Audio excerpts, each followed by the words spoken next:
Yo, yo, yo, what's going on, you guys? It's your boy 3 Stacks in this thing, baby. And today I'm coming at you with my latest variation of cubics. I've been tweaking and testing this build for a minute, actually for a while. I have not been inclined to showcase it on a deck profile on the channel until I got the build the way that I wanted it. So yeah, this has been a lot of hard work. So I'm going to hop into the list, but this is not just cubics. There's another engine in it, but you're going to see it when we get into the build. But you guys know how I play my decks. Normally it's for the most part, I never play pure unless it's like I like it. But for the most part, I normally play hybrid variations of almost all my decks. So we're going to start off with Nova. This card is godly. This is like the reason why this deck can even keep up or compete in any format. Ideally, it's not great against back row decks, but it's really good against decks like Thunder Dragons. It's really good against decks like, Gokis and Dark Warriors, and decks like that are not so back row heavy and back row reliant. But basically the card is just literally just unaffected by monsters whose attack is equal or less than his. So anything that has 3000 attack cannot harm him. But it's only activated effects, so continuous floodgate effects like, for example, Majesty's Fiend obviously would stop him from activating his effect, but his effect of being unaffected is a continuous effect as well. So yeah, a card like Majesty's Fiend wouldn't stop him from being unaffected, which is really cool. It's an interaction that could come up. But basically, if he can attack twice. If he kills a monster, he can attack again, kind of like BLS. And then during each end phase, each player takes 3000 damage in burn. So normally you can just win in time with this, or get cheesy wins like just a tie. Like you can just straight summon this guy, and you know that it's about to be over. Like it could be like the last seconds of the duel, and you're just like transitioning in phase. We both take 3k, so it's a tie versus like what could have been a loss. So there's sometimes where you'll still wins with him, but also a lot of the times he's the reason why this deck OTKs, because you don't have to get your opponent to 0. You just have to get them to 3000 or less, and then he's going to do the rest for you. Card's insane. You can summon him more than once. The only effect that's once per turn is the ability to burn for 3k. So yeah, he's the best card of the deck. Next up, we have 3 copies of Yugioh, the Meteor, the Meteor Cubic Vessel. This card is insane. It's kind of like a Stratos, but it doesn't operate in a similar manner. It dumps a card that does search. It dumps any cubic card whenever it's summoned, and it's not once per turn. This card is the reason why this deck can even be relevant, because you can't consistently get this guy out prior to this card being released, but now because he exists, it's really easy to turbo out Nova, because you actually play like 12 Novas, and then you play 9 copies of this, which is really strong. So yeah, it's like a 4th of your deck, and this is over a 4th of your deck, and these are your main combo pieces. Like these are normally what you're using to OTK. The main purpose for cubics, because they don't have a longevity and a grind game to them, like they're not built to grind, is you're just trying to OTK. But I do have an engine in here that can compensate for that weakness that this deck has, that it can't grind, and it has this proactive element instead of reactive. Reactive and proactive are different things, but this card's proactive, and the engine that I put into the deck is reactive. You need disruptions on your opponent's turn. You need something that can interact with what they're doing, and whether it's negations or something that can interrupt their combos, that's what you need. This card doesn't do that. He just sits and he's just there. So yeah, if you're not OTKing, the next engine that I'll show you is what you're going to be using. Triple Seed. There's a lot of card effects that revolve around him being in circulation, so it's a must of 3 of. There are weird interactions like in simplified game states where this card just being able to not be destroyed by battle and being able to put cubic counters on whatever he battles is insane, and then summoning himself freely is just really insane. It's actually a really good card.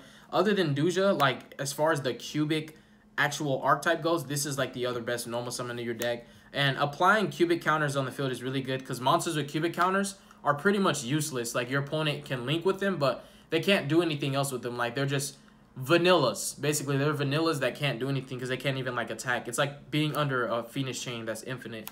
And then we have 2 copies of Gaia, 1 Buster Gundale, and 1 Indior Doomvolt, which is actually my favorite of the royalty lineage, because cubics have this whole lineage. I have a cubic deck profile, one of the first ones that I ever did, where I explain the lineage of cubics. They have a lineage that's based off the kings, and there's 2 kings, there's an emperor, and then there's a lord, and then there's a beast, and then a behemoth. and that's a lineage. It actually goes up in the ranks, if that makes sense. And the way I broke it down in my in-depth deck profile was it's like Mega Evolution in Pokemon, which is really cool. So yeah, these are really all you need. These are actually insane cards. This deck is really cheesy with the burning wind conditions, because you burn with this, you can burn with this, and you can burn with this guy, which is really cool. And also, whenever they battle, they don't have to destroy a monster by battle, and they don't have to be destroyed by battle, which is really cool. But whenever they battle, they have effect that resolves at the end of the battle step, and not the end of the damage step, but at the end of the battle step, which means the entire battle hasn't even finished, because battle step happens before damage step, so that's really cool. But basically, at the end of the battle step, this will send itself to the grave and special summon 2 copies of Seed from your grave, and then it would resolve its effect also to search one of the other kings that I don't play. But it's really there so that you can filter and get a bigger field presence, and this can transform into this once you get another guy on field. But that doesn't come up. I mainly use it for a name, and also just to trigger the effects of my trap right here, Unification, because if this is in grave, basically if a cubic monster leaves the field, you can activate its effect. So there are times when I'll have Unification in grave, and I'll summon this guy because he's so easy to summon, just so I can trigger this and use its effect to summon out Yugioh. So you technically play 12 copies of Yugioh, but this has to be in grave, so it's a little bit more difficult for that to be a combo piece. It requires a setup. But yeah, this card is just really important for that interaction too. And these cards are game enders. Like, this guy becomes a 3,000 beater, and he can attack 3 times. So if the field's wide open, he's attacking for 9,000, so that's game by itself. But even if it's not, it's 3,000 attacking 3 different monsters, and this guy's still going to be able to attack 1 monster and then attack again. So you can attack 5 monsters just with these and then still burn for 3k, so you're going to OTK, and if not, they're still going to die in end phase. Really great card. All he does is burn for 800 when he's summoned, but what's really cool about these is they float. So basically, whenever they just leave to the graveyard, they get to special summon up to 3 cubic monsters from your graveyard. And then they can add 1 cubic card from your deck or your graveyard to your hand. And oftentimes, I'll loop one of these back because I'm summoning 3 Yugiohs, using Yugioh to dump 3 times because he's not once per turn. Get all my combo pieces that I need. Add one of these guys back, and then I'll resummon it again and then resolve it. Because if you read it, the effects, like all of the effects, like just read the cards, like you read all of them, and I always like reread them and too. Like, it's just like none of them are once per turn. So like you basically, this is how you manage your resources, where you could just loop these, where you add 1 back, send off the 3 Yugiohs to summon it again, and then it leaves to the graveyard, and then you get its effect, and then summon 3 Yugiohs to get even more combo pieces, and add this back, and then summon it again, and you just do this loop as long as your opponent doesn't Ash Blossom it, because it does special summon, not from the deck, but it does have an interaction where it adds a card from deck. And because everything is included as 1 card effect, like the ability to special 3 and search, if they Ash it, it stops everything, and that's the only thing that kind of sucks. But if they don't Ash it, it's like an infinite loop, which is something that really can come up, and that's the only way that this deck can grind. But because of that, we have another engine as well. So those are all the cubic monsters. We're playing the Power Ranger engine. Power Rangers are really, really good in this deck, and the reason why is because they have elements that are reactive. They have like this really, really amazing interaction on your opponent's turn. They have the ability to pop monsters, spells and traps, and also Book of Moon monsters during either player's turn. And that's reactive, like a reactive playstyle that cubics don't have. They're proactive or aggro. Either proactive or aggro. And I explain what proactive is like floodgates. It's like continuous, kind of just like stalling you, like anti-spell, goes in, rivalry, and Imperial Order. Cards like those are proactive. But cards that have spell speed 2 effects that can interrupt combos are what's known as reactive. There's the difference. So the Super Quantum, which I call the Power Ranger engine, is very reactive because their XYZs have spell speed 2 effects that are like Dridents and MSTs and Book of Moons. Is really good. So we have 3 Alphen. This card is actually the best one of all the Power Rangers. You resolve this, you're going to get all your Power Rangers out of your deck and get all 3 of their effects to trigger, be it the graveyard or the on-field effect. It's just so good. It's like, it's insane. It's not like you resolve it and you win. It's like you resolve it and you get so far ahead. Like, this is a 1-card combo that you get so much advantage off of just 1 card. It's a 1-card combo. It's insane. And then next up, we have 3 copies of Red Ranger. This is the other one that I play at 3 because it's imperative to open with this. If you want to do the full board where you make Magnus, you have to open with this in your hand because you have to summon it. And then whatever you summon off of your White Ranger, it wouldn't matter because now you have this guy, and you can reborn your other dude because they have an ability. This guy has an ability to special summon one from grave, so you end up getting all 3 of your XYZs. And basically, all you need to do is be able to summon a Link that has 3 down pointing arrows like Scoldred, and Scoldred requires 2+ monsters. So there's a really cool interaction with combos where the Duja, basically there's a combo with summoner, what's his name, summoner monk, and a spell. That one card will end up getting you your Scoldred that you need, and then that way you can just finish your full combo. So if you already have this in your hand and you special summon that guy, you special him, and then you make your Duja off of your normal summon, and then you just commit everything else you have. You can make Magnus. And making Magnus in this deck is not so consistent that like you're doing it every turn. I'd say you make it on an average 48% of your duels. But when you make it, you normally do win because he stops your opponent from searching. He's like a Colossus on crack. And then we have 2 copies of Green Ranger. This one's my favorite for the artwork, not for the effect. But if you don't know what this guy does, he can add 1 from grave to hand on summon, and he can summon himself for free like a Cyber Dragon, except all you have to do is control no monsters. It doesn't matter if your opponent controls any or not. And then if he goes to the graveyard, just sit to the graveyard. It doesn't have to be from field. You can foolish him too. He basically gets to reborn any of the super quant monsters, including the XYZs, which is relevant. Because when you properly summon Magnus, you can bring him back. And then we have 2 copies of Green Ranger. Green Ranger is basically like, it's kind of like your Solid Man or your Goblinberg of the deck. He summons another one from hand when he's normal or special. And then if he's sent to the grave, you discard a super quant card and draw. So he helps you to cycle. So he's really good. I just love him for his artwork. And then I played 2 copies of the Blue Ranger. She's a Stratos of the archetype of this engine right here. She searches out any of the super quant cards. Even though she's a Stratos, this is more important than her because this still gets to her. And this is just insane. You have to open with him. So I decided to play 2 and 2 on these. But I technically played 3 of this because I play E-Telly in the deck. And then the last monsters are actually the Summoner Monks. Super important to play them, but you can't clog on him. Like, you can't afford to clog on him, so you got to play 2 of them. For this list in particular. In pure cubics, he's an absolute 3 of because he's a monster of a card. Because he basically is a 1-card combo. As long as you have a spell, it's just like, it's basically like a 1-card combo because you play a ton of spells. And him plus a spell, you get so far off of that. It's insane. So yeah, Monk's pretty nasty in this deck. For our spells, we play 3 copies of Foolish Burial Goods. This card is any cubic monster, basically. Any cubic monster that you want it to be. It's just really good. It's strong, and it also, this card can just negate an entire field of monsters because you can dump Wave, use Wave's effect, banish any number of cubics you want, put counters on those monsters, and their effects are negated, and they can't, like, they just can't do anything. They're just useless monsters. So even if you're staring at an extra link board, you can just basically just wave the whole board, which is crazy, and then all the monsters' effects are negated, and they're just useless cards. And you can also dump this, and this is like basically like a tour guide for any cubic monsters, ignoring their summoning conditions, and they can't be destroyed by card effects or battle either. So yeah, this card is just redundant. It's just the best spell in the whole deck. Then we have 3 copies of Cubic Karma. On activation, it sends any number of your seeds from your deck to your it targets a cubic monster you control. Then it sends any number of seeds from your deck to your grave, and then that targeted cubic monster gains 800 for each. So you can also OTK with Duja, but I normally use this on Lord. Like, I'll summon Lord. People think I'm lying, but I've actually gotten my Lord up to, like, what was it?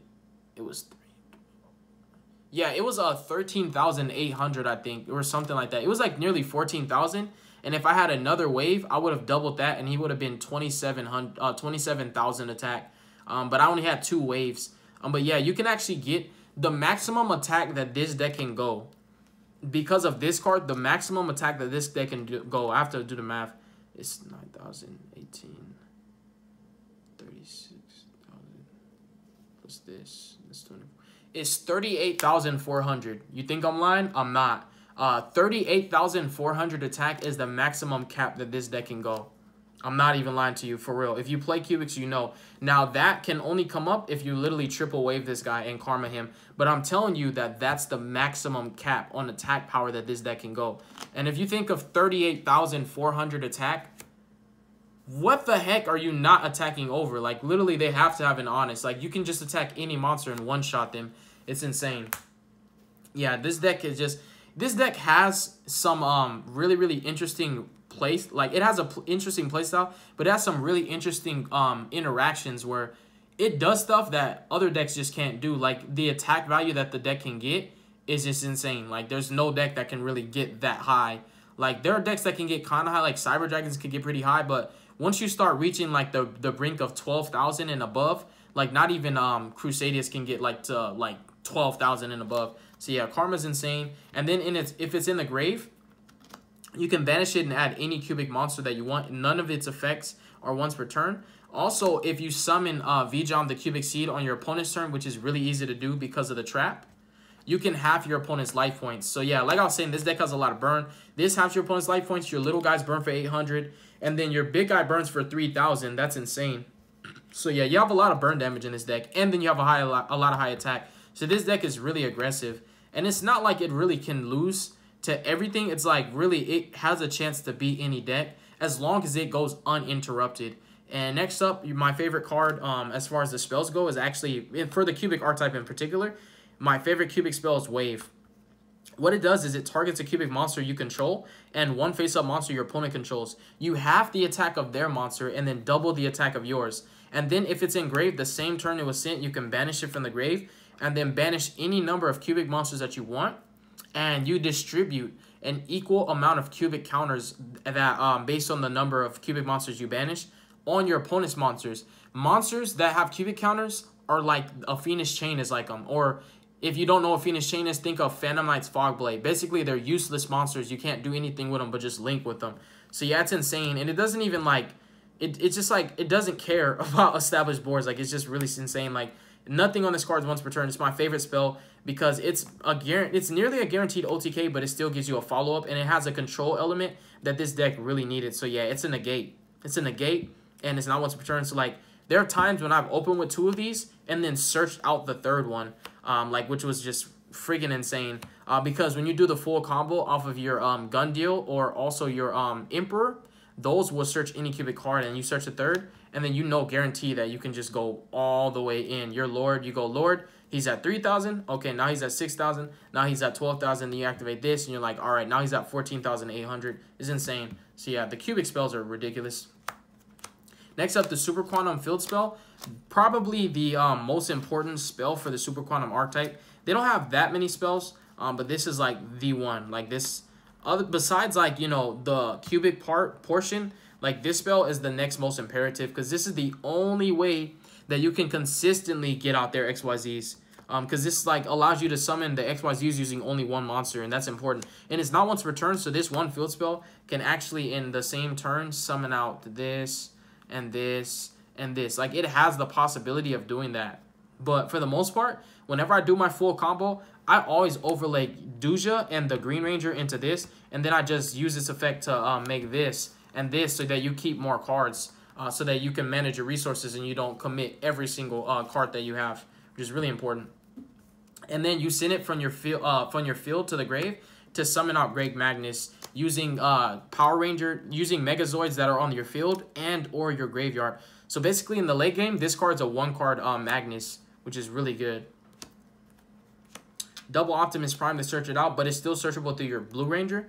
And then our 1-ofs are 1 Reasoning, 1 Monster Gate, 1 E-Telly, and 1 1-for-1. All these are extenders. Now, I thought about Soul Charge and Reborn, but I was just like, there were hands sometimes where I was just like, dang, like, this is just not conducive and it's not working. Because a lot of your hands look more like cubic hands, and there's not really anything that you could like Reborn in the cubic combo, except for like Yugioh.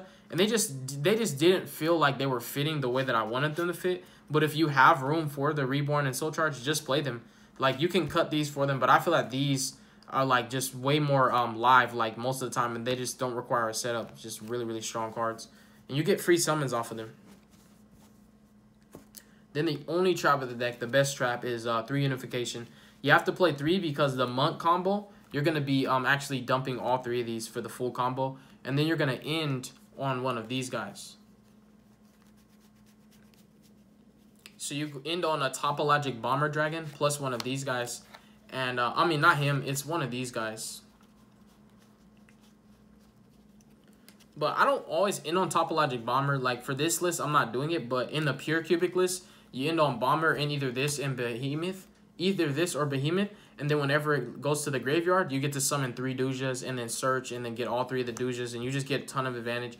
And you normally get to OTK next turn. So this trap is just insane, you guys. Next up for the extra deck, we have 1 copy of Crimson Nova Trinity, the Dark Cubic Lord. Card's insane. I still feel it's correct to play, even though I'm not playing a pure build that's catered to summoning him. There were games where I actually summoned him off the trap, and it just won me the game. Card is like a Chaos Max. It can't be targeted or destroyed by card effects. Whenever he declares an attack, he halves your opponent's life points. And if he kills a monster by battle, he can attack again. So he can halve your opponent's life points twice. So this is another burn. You've got Karma to half your opponent's life points. This to half your opponent's life points. This halves twice. You've got the 3,000 attacking 3 times. You've got a burn for 3,000 in phase. You got 800 burns. Like, this deck does a lot of burn damage. It will win in a match procedures. Like, it's really good. And then also, whenever you would take effect damage, your opponent takes it instead. So it's like, for your Lord, your opponent takes 6,000 damage instead of you taking 3,000 and them taking 3,000. Like, your opponent would take 6. But what's really important is your opponent can't, like, burn you. So that's, like, really relevant. Like, you know, it could just be any burn, like, mechanic, like, anything like that where they're trying to burn you for game. It just can be useful. But normally he's a game ender when you summon him. And the true boss of the deck is actually Magnus. Card's insane. You guys really need to look this card up. He's ridiculous. Like, he is unaffected by... When you make him right, he's unaffected by card effects. During each player's turn, he can shuffle a card from the field to the deck. And then also your opponent... It's a one-sided mistake. Your opponent cannot add cards from their deck to their hand except for Quant. And I believe it's even including... Let me see.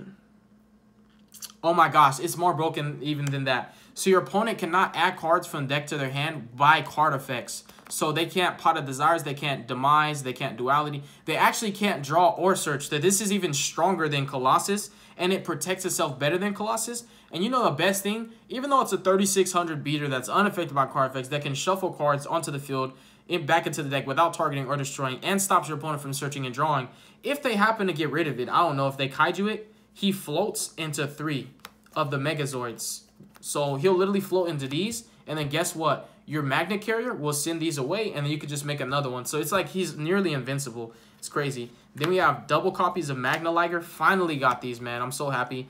During the player's turn, pop a monster. Quick effect because you always make them with the Power Rangers. And once per turn, all the Zoids also have the effect where you can attach a Power Ranger from your hand to them as a material, so you can give them more materials. And that will help because the more materials you have on them, the bigger and stronger your Magnus will be when you make it. This is the Book of Moon during the player's turn, and then this is the MST, the 28 Defender. So yeah, I play 2 of each. Even though you can recycle them, I still play 2 of each. This is my proxy for my Skull Dread. I sold Skull Dread, and I got rid of a couple other cards at the event that I went to recently. Because I'm a broke boy right now, you guys. Like, man, I mean, I don't like to talk too much about my personal life, but I'm a broke boy right now. Then we have Decode, we have Unicorn, we have Phoenix, Cerberus, and Link Karibo. Because Link Karibo does come up in this deck.